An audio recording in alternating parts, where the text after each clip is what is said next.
Welcome বন্ধুরা।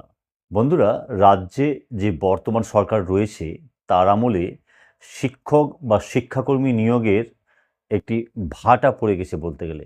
হ্যাঁ বন্ধুরা, West Bengal central school service কমিশনের মাধ্যমে এসএলএসটি পরীক্ষা সেই কবে থেকে আসবো আসবো করছে, কিন্তু এখনও তারা কোনো রকম নোটিফিকেশান দিচ্ছেন না। তার তার সঙ্গে সঙ্গে বিদ্যালয়ে গ্রুপ সি গ্রুপ ডি পদের যে নিয়োগ তারও কোনো কথাই বলছে না বর্তমান কমিশন।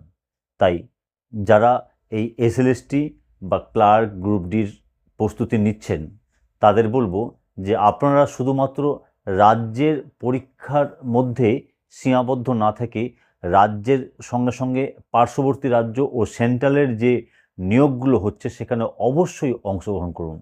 কারণ বন্ধুরা, সময় থেমে থাকে না। হ্যাঁ বন্ধুরা, কিছুদিন আগে বিহারের যে টেট পরীক্ষা হলো সেখানেও আমি বলেছিলাম যে আপনারা অংশগ্রহণ করুন এবং আপনার যোগ্যতার প্রমাণ দিয়ে চাকরি নিন।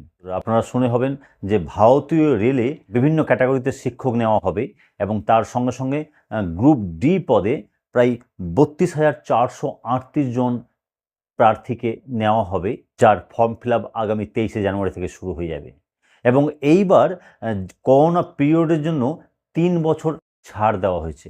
হ্যাঁ বন্ধুরা, ৩৩ বছরটাকে বাড়িয়ে ৩৬ বছর করে দেওয়া হয়েছে। তার সঙ্গে সঙ্গে এসসি এসটি যে ছাড়গুলো পাওয়া যায় সেগুলোও পাওয়া যাবে। তাই প্রত্যেককে আবারও বলছি, শুধুমাত্র রাজ্যের এসএলএসটির পরীক্ষার জন্য বা রাজ্যের বিভিন্ন বিদ্যালয়ের গ্রুপ ডি ক্লার্ক লাইব্রেরিয়ান পদের জন্য অপেক্ষা না করে তার সঙ্গে সঙ্গে পার্শ্ববর্তী রাজ্য ও সেন্ট্রালের যে পরীক্ষাগুলো হচ্ছে সেখানে অবশ্যই আপনারা অংশগ্রহণ করুন এবং আপনাদের যোগ্যতার প্রমাণ দিয়ে চাকরি ছিনিয়ে নিন। আজকে ভিডিও এখানেই শেষ করলাম। ততক্ষণের জন্য সকলে ভালো থাকুন ও সুস্থ থাকুন। ধন্যবাদ।